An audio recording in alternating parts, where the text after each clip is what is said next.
समस्त को शुभ अपराह्न एवं आज आम गोटे प्रसंग उत्थापन करुचु जोटा कि गोटे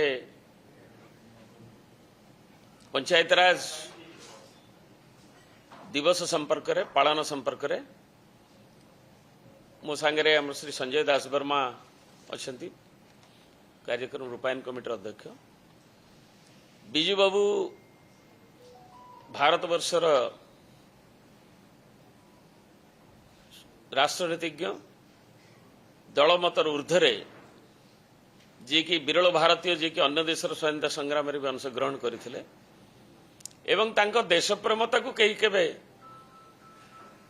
समालोचना भी करना कि अवकाश नहीं से ऊर्ध्वे एवं भारतर मुक्ति संग्राम अगस्ट विप्लवर योद्धा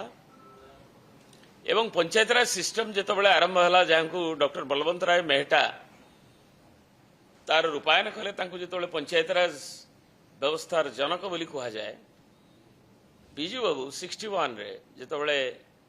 दायित्व नेले से राज्यर मुख्यमंत्री हिसाब से एवं ताकू जो विभिन्न संलग्न एक्ट गुड़िक जो पारित होकरी पंचायतराज को फोकस दौले तेणु बिजू बाबू को कहुए जब बलवंत राय मेहटा डॉक्टर बलवंत राय मेहटा पंचायतराज व्यवस्थार जनक ताले बिजू बाबू आपणकर मन थी पंचायत इंडस्ट्रीज सब करने छोट छोट लोक केमती ह्यूमन रिसोर्सेस को आमर उपयोग हम और गाँव ग्राम्य अर्थनीतिर से विजनरी दूरद्रष्टा ताकू किभली करा से ताकू फोकस दे चारिआडे से सब संस्था को सेतबेले जो प्रतिबद्धता सहित जो बाधा थिला ताकू नेइकरी सब ताकू फोकस करिकरी करुले ताकू कह जाए से जो ग्रामीण जो कुटीर इंडस्ट्री पंचायतराज द्वारा जो ताकू करवा एवं यार से जनक बलवंत राय मेहटा होउछन पंचायतराज व्यवस्थार जनक ये होउछन पंचायतराज को स्ट्रेंथन करने तार जनक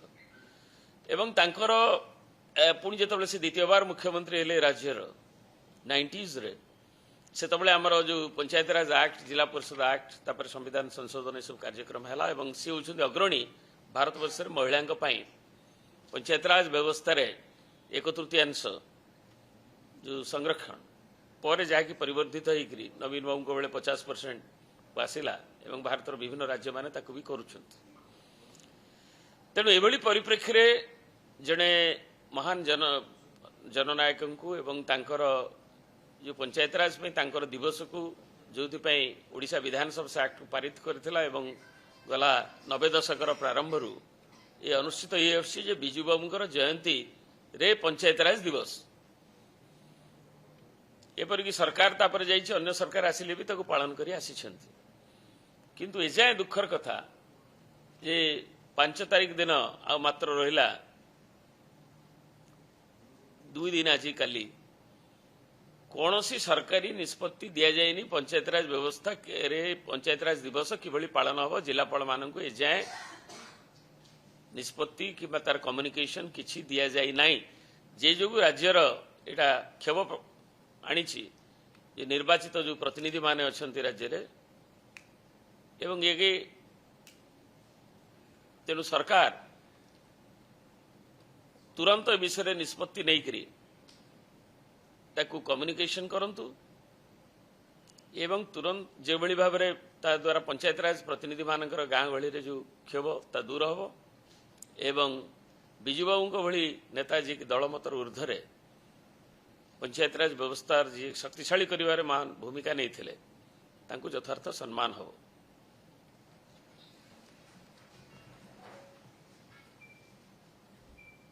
भारतवर्ष मुक्ति आंदोलन अनन्य जननायक प्रबाद पुरुष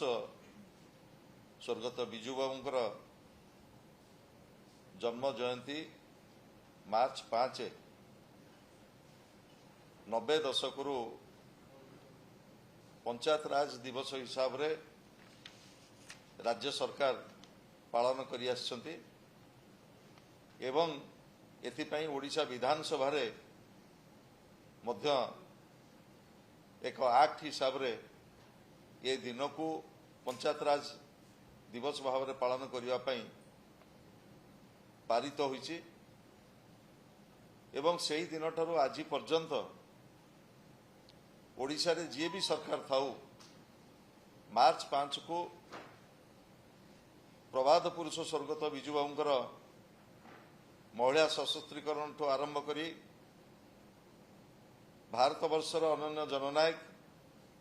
ଯିଏ ପ୍ରଥମେ କୌଣସି ରାଜ୍ୟ କିମ୍ବା ଦେଶ ଯେତେବେଳେ ମହିଳାମାନଙ୍କ କଥା ଚିନ୍ତା କରିନଥିଲେ ସେ ପ୍ରଥମେ ସ୍ଲୋଗାନ ଦେଇଥିଲେ ଗାଁକୁ କାମ ଏବଂ ମାକୁ ସମ୍ମାନ ଏବଂ ତାଙ୍କର ମୂଳମନ୍ତ୍ର ଥିଲା ଯେଉଁଦିନ ପର୍ଯ୍ୟନ୍ତ ମାତୃଶକ୍ତି କି ଆମେ ସ୍ୱାବଲମ୍ବୀ ନ କରିଛୁ ଶାସନ ବ୍ୟବସ୍ଥା ଭିତରେ ନ ଆଣିଛୁ ସେଦିନ ପର୍ଯ୍ୟନ୍ତ ଓଡ଼ିଶାର ବିକାଶ ହୋଇପାରିବ ନାହିଁ। ଯେଉଁଥିପାଇଁ ଗ୍ରାମ୍ୟ ଭିତ୍ତିଭୂମିକୁ ସୁଦୃଢ଼ କରିବା ପାଇଁ ପଞ୍ଚାୟତ ରାଜ ବ୍ୟବସ୍ଥାରେ ଭାରତବର୍ଷର ପ୍ରଥମ ଜନନାୟକ ଯିଏ ତ୍ରିସ୍ତରୀୟ ପଞ୍ଚାୟତ ରାଜ ବ୍ୟବସ୍ଥାରେ 33% ମହିଳାଙ୍କୁ ସଂରକ୍ଷଣ ଦେବା ପାଇଁ ପ୍ରଥମେ ଐତିହାସିକ ନିଷ୍ପତ୍ତି ନେଇଥିଲେ। ଏ ନିଷ୍ପତ୍ତି କି ପରବର୍ତ୍ତୀ ସମୟରେ ବିଭିନ୍ନ ରାଜ୍ୟ ଗ୍ରହଣ କରିଛି, ଦେଶ ଗ୍ରହଣ କରିଛି ଏବଂ ପରବର୍ତ୍ତୀ ସମୟରେ ଯେତେବେଳେ ନବୀନ ବାବୁ ରାଜ୍ୟର ଦାୟିତ୍ୱ ନେଲେ ସେତେବେଳେ ସେ ନିଷ୍ପତ୍ତି ନେଲେ ଯେ ଗୋଟେ ଘରେ ଗୋଟେ ପୁରୁଷର ଯେତିକି ଅଧିକାର ଅଛି ଗୋଟେ ମାର ମଧ୍ୟ ସେତିକି ଅଧିକାର ଅଛି, ଯେଉଁଥିପାଇଁ ତ୍ରିସ୍ତରୀୟ ପଞ୍ଚାୟତ ରାଜ ବ୍ୟବସ୍ଥାରେ 50% ମହିଳାଙ୍କୁ ସ୍ଥାନ ସଂରକ୍ଷଣ କେବଳ ନୁହଁ ଏବଂ ଭାରତବର୍ଷରେ କିଭଳି ଭାବରେ ବିଧାନସଭା ଏବଂ ପାର୍ଲାମେଣ୍ଟରେ ମହିଳାଙ୍କ ପାଇଁ ସ୍ୱତନ୍ତ୍ର ରିଜର୍ଭେସନ ରହିବ ସେଥିପାଇଁ ବିଜୁ ଜନତା ଦଳ ଏବଂ ଏହାର ନେତା ପୂର୍ବତନ ମୁଖ୍ୟମନ୍ତ୍ରୀ ବିରୋଧୀ ଦଳ ନେତା ଶ୍ରୀଯୁକ୍ତ ନବୀନ ପଟ୍ଟନାୟକ ଭାରତବର୍ଷର ଗଣତାନ୍ତ୍ରିକ ଇତିହାସରେ ସର୍ବାଗ୍ରେ ରହିବେ। କିନ୍ତୁ ଦୁର୍ଭାଗ୍ୟର କଥା ଆଉ 48 ଘଣ୍ଟାର ଅବଧି ରହିଲା। ମାର୍ଚ୍ଚ 5 ଯେଉଁଦିନ ଏ ଜାତି ଜନ୍ମ ଦେଇଥିଲା ସେହି ମହାପୁରୁଷଙ୍କୁ ଯିଏ ଭାରତବର୍ଷର କେବଳ ଅଗଷ୍ଟ ବିପ୍ଳବର ଯୋଦ୍ଧା ନଥିଲେ, ତିନୋଟି ଦେଶର ସ୍ୱାଧୀନତା ଆନ୍ଦୋଳନରେ ଯିଏ ଜୀବନକୁ ତିଳ ତିଳ କରି ଦଗ୍ଧ କରିଥିଲେ, ଓଡ଼ିଶାକୁ ନବନିର୍ମାଣରେ ତାଙ୍କର ଭୂମିକା ଏବଂ ପଞ୍ଚାୟତ ରାଜ ବ୍ୟବସ୍ଥାରେ ମହିଳାମାନଙ୍କର ପ୍ରତି ତାଙ୍କର ଯେଉଁ ଅବଦାନ ତାକୁ ସ୍ମରଣ କରି ଏହି ଦିବସକୁ ପଞ୍ଚାୟତ ରାଜ ଦିବସ ହିସାବରେ ଯେତେବେଳେ ରାଜ୍ୟ ସରକାର ପାଳନ କରିବା କଥା, କିନ୍ତୁ ଦୁର୍ଭାଗ୍ୟର କଥା ଏପର୍ଯ୍ୟନ୍ତ ଡବଲ ଇଞ୍ଜିନ ସରକାର କୌଣସି ନିଷ୍ପତ୍ତି ନେଇନାହାନ୍ତି। ଆଉ 48 ଘଣ୍ଟା ପରେ ସେହି ପ୍ରବାଦ ପୁରୁଷଙ୍କୁ କିଭଳି ଭାବରେ ସମ୍ମାନ ଦିଆଯିବ। ଆମେ ତଥାପି ଆଶା ରଖୁଛୁ ନବନିର୍ବାଚିତ ସରକାର ନିଶ୍ଚିତ ଭାବରେ ଏ ବାବଦରେ ତୁରନ୍ତ ପଦକ୍ଷେପ ନେବେ। ମାର୍ଚ୍ଚ 5କୁ ବିଜୁ ବାବୁଙ୍କର ଜନ୍ମ ଜୟନ୍ତୀକୁ ପଞ୍ଚାୟତ ରାଜ ଦିବସ ହିସାବରେ ତୁରନ୍ତ ଘୋଷଣା କରି ଗଣତାନ୍ତ୍ରିକ ଯେଉଁ ବ୍ୟବସ୍ଥା ପ୍ରତି ସମ୍ମାନ ପ୍ରଦର୍ଶନ କରିବେ। ଆପଣମାନଙ୍କ ଜରିଆରେ ଆମର କେବଳ ଏତିକି କହିବା କଥା ଯେ ସରକାର ଆସିବ ସରକାର ଯିବ, କିନ୍ତୁ ଯେଉଁ ପୂଜ୍ୟ ପୂଜାର ଯେଉଁ ରହିଛି ପରମ୍ପରା ରହିଛି ଓଡ଼ିଶାରେ ସେ ପୂଜ୍ୟ ପୂଜାର ପରମ୍ପରା ବ୍ୟାହତ ନ ହେଉ, ଏତିକି କେବଳ ଅନୁରୋଧ ଏବଂ ଦାବି ସହିତ ଆମେ ଆଶା କରୁଛୁ ନୂତନ ସରକାର ତୁରନ୍ତ ଏ ବାବଦରେ ବିହିତ ପଦକ୍ଷେପ ନେବେ। 91 ରେ जो जिला परिषद 3टी बिल पारित है ये ओडिशा विधानसभा पारित कला बिजू बाबू से थिले एवं भारतवर्षर प्रथम जोटा कहले संजय बाबू जे आमर जिला परिषद पंचायत राज एवं पंचायत समिति जो 3टी बिल पारित होता एवं 92 रे जेतबळे 74तम संविधान संशोधन भारत रे हला जो 1/3 प्रोविजन